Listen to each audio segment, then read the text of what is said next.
Sheetal, Mm-hmm. are you good? I'm good. How are you? It was I fancy. think we already covered that, right? We already said that we were good. Um, More news this week, Sheetal. We're not going to talk about anything one cos. Well, we are going to talk about things one Cosmos related, but there was a breach. There was a hack Mhm. this week. Why don't you? I think you're going to ask. We're going to talk about how that happened or what's going on and how you can prevent it going forward, right? Exactly. So why don't Yeah, we start with what happened at Microsoft and yeah, Midnight Blizzard? So Rob, yeah. you're the one who wrote this fantastic blog post I covering did. the I entire did. incident. Tell Yeah. us a little bit about Midnight Blizzard. Yeah, so Midnight Blizzard is part of I guess it's a nation state attack. So they're part of Russia, and that's kind of where that came from. And Midnight Blizzard's they're a state-sponsored actor. They're also known as Nobellum or Nobelium, something like that. Rebellion. Mm-hmm. Nobelium. And they decided that, you know what? Microsoft. Let's go after Microsoft. And I don't know if that's what the decision was. And I also want to say right up front that we're not picking on Microsoft here either. Breaches, hacks Mm-hmm. happen, right?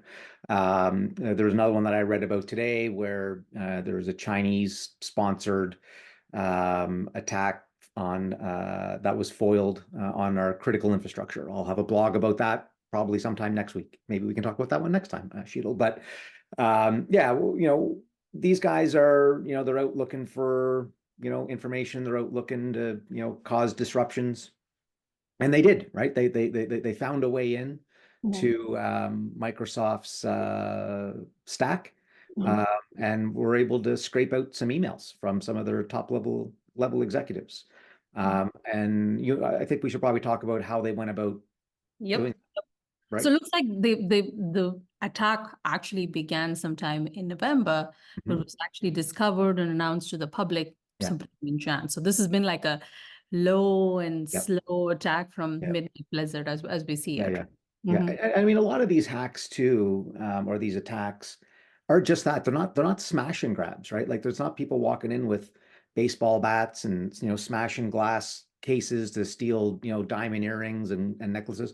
They do these things really slow, so as not to raise awareness. With the security operations teams, they're trying to make sure that they stay nice and low under the radar to get what they need, and if they got to take time to do it, that's what they do. Hmm. And that's basically what happened here as well, right? Yep. So their initial access was through what we call a password spraying attack. Mm. For someone who's unfamiliar with a password spraying attack, it's a type of attack that where a malicious actor can sort of use the same password or like popular passwords on multiple accounts to gain access, right? So Mhm. typically inside your AD domain, they are trying to find your account lockout policy and account threshold. So once they know, how many attempts it takes to get your account locked, they are typically using popular or compromised passwords, multiple attempts, but just below the keeping it below the threshold, which sort of makes it um, hard to detect, Mhm. right? So they're just evading the system and going about it slowly and trying to find a single compromised account. And this was typically how their initial access happened, just through a password spraying attack. Yeah, Right? yeah, Mhm. and it worked, And right? it worked. Yeah, yeah, and I mean, and part of that, I know you're going to get in a little bit deeper, but where they were able to get in, also didn't have any sort of additional authentication Mhm. to try to verify that they use. So once they figured out the password, well, there is no, hey, what's your multi-factor uh, Authentic. Mhm. authentication, right? Like, give me the code or give me whatever, give me your Mhm. fingerprint, whatever it is. That wasn't in production in this Yes. in this So what instance. was to note was that it wasn't really a production system. It was a non-production tenant Yeah, that they gained access to that had no multi-factor authentication enabled on it. So that was the trick, right? Something fell off the cracks. They got to that tenant. yeah, They were able to gain access through this systemic planned password spray yeah. attack. The other thing that I thought was extremely interesting that they did was the use of what they call residential proxy infrastructure. So to break that down, it just basically means that these multiple sign-in attempts were coming in from IP addresses that are actually good IP addresses coming in from residential networks. So that made it even harder for things to go to be detected, right? So coupled with password spray and making sure that it's coming in from a residential infrastructure, I think any kind of detection mechanism must have been typically hard, right? Yeah. Yeah. I mean, it'd be like me trying to log in from home, or if I went to my parents' place and worked from there because I was traveling, it'd Mhm. be similar IP addresses. So nothing really to raise any alarms. Yep. And if you're an administrator, you're just thinking that, okay, my user is probably making multiple incorrect password Yeah. attempts. So that's probably what you're thinking. Yeah. So, yeah. So once they did that, I think they also, once they were able to get into the non-prod tenant, they were also able to find an OAuth application that had privileged access, Mhm. right? They used that to create multiple other OAuth applications, ended up getting privileged access into Microsoft Exchange Online, Mhm. and boom, they were into the emails of Yeah. many of executives, right? So Executive that's chat. typically how the entire attack sort of happened, Yeah. and they were into Microsoft systems. I mean, Um, I guess, I mean, they could have went into anybody's inbox, but I mean, why would they go into our inboxes, Sheetal? We're nobody. Right? Let's go into the top level executives and see what's going on. I mean, at the end of the day, that's what they're looking for, right? They're looking for valuable information that they can figure out what they want to do with once they gather it, right? Unfortunately, you and I emailing back and forth about what our favorite wine is Mhm. not of interest, right?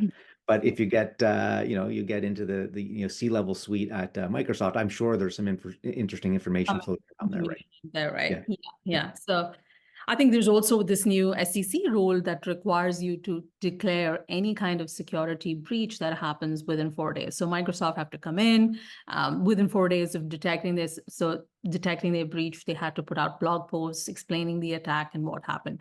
They have this great blog that sort of explains the entire trajectory of how this incident sort of built up. So that being said, Rob, now what is your opinion on what can One Cosmos do for companies that are in a situation or prevent this kind of situation? Yeah, well, I mean, listen, we've talked about this, basically ad nauseum on all of these IBA Fridays, and it goes back to the identity itself, right?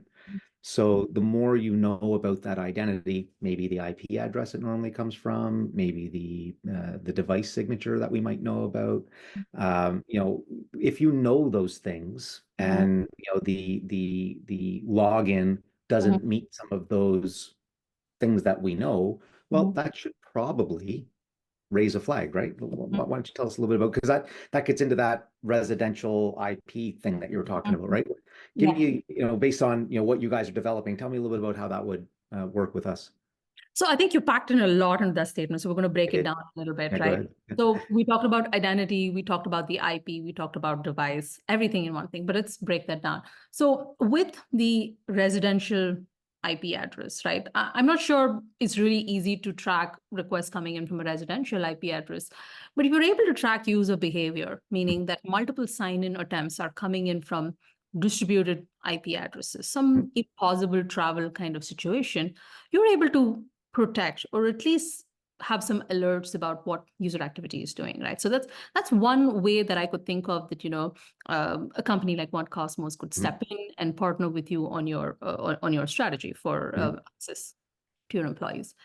The other one is definitely the device that you're accessing from, right? You need to be, you can have agents that One Cosmos provides that sort of tells you which is the device that the user is attempting access from. And that's another format. And I think we see that across the industry, being able to tell which device the request is coming in from. But the real beauty is when you have identity, as you said, behind the scenes, right? Really knowing that there is biometrics or a real person who's sitting behind the scenes attempting access, especially privileged access, right? It's surprising how much havoc can be caused by just accessing a non-prod tenant, Right? just no MFA on it. Yep. and having privileged access through an Yeah. OAuth application. So, so I feel like a mix of all these things, and of course, risk-based authentication, being able to adapt, is really a good way to mitigate against attacks and breaches like this. Yeah, and I think you touched on a good thing, a big point there. We do passwordless authentication, right? So if you do passwordless, well, then at the end of the day, there's nothing to spray, There's right? nothing.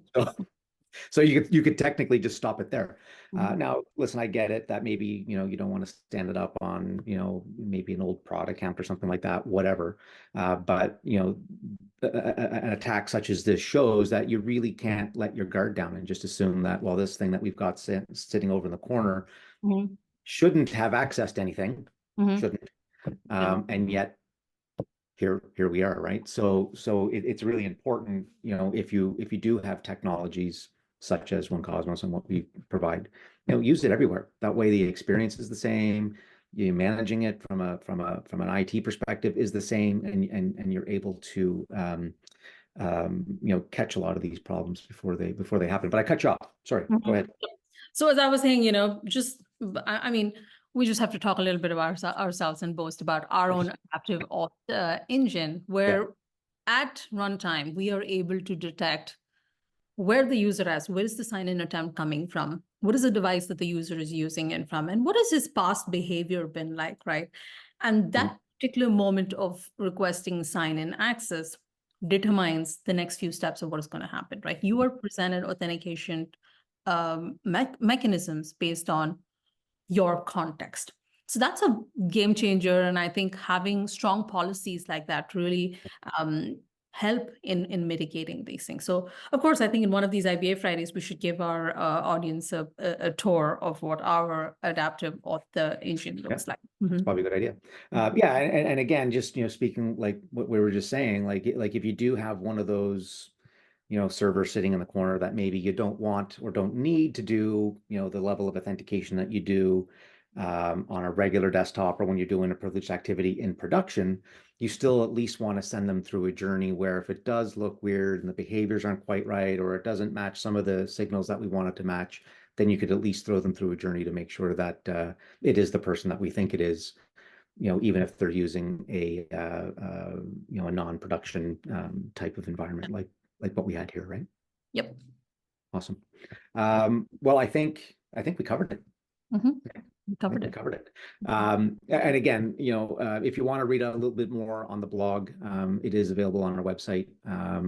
If you go to onecosmos.com, we do, under our insights section at the very top of the nav, there's blog. You can click view all. I'm pretty sure it's the first one because it's the most recent one that we've written. There's a handsome fella little picture. That's when you know that it's the one that I wrote. And you can learn a little bit more about it. There's a link to the Microsoft blog that Sheetal was mentioning as well. You can read all of the details that the Microsoft investigative team, their threat intelligence team, put together on the blurb. And I mean, one thing we didn't mention, Sheetal, is that because they found that vulnerability, the Blizzard team were able to go to some of Microsoft's customers and replicate it, right? So we didn't even get into that. So, when those vulnerabilities are found, they're going to go try it in other places, right? So, and this is a very similar type of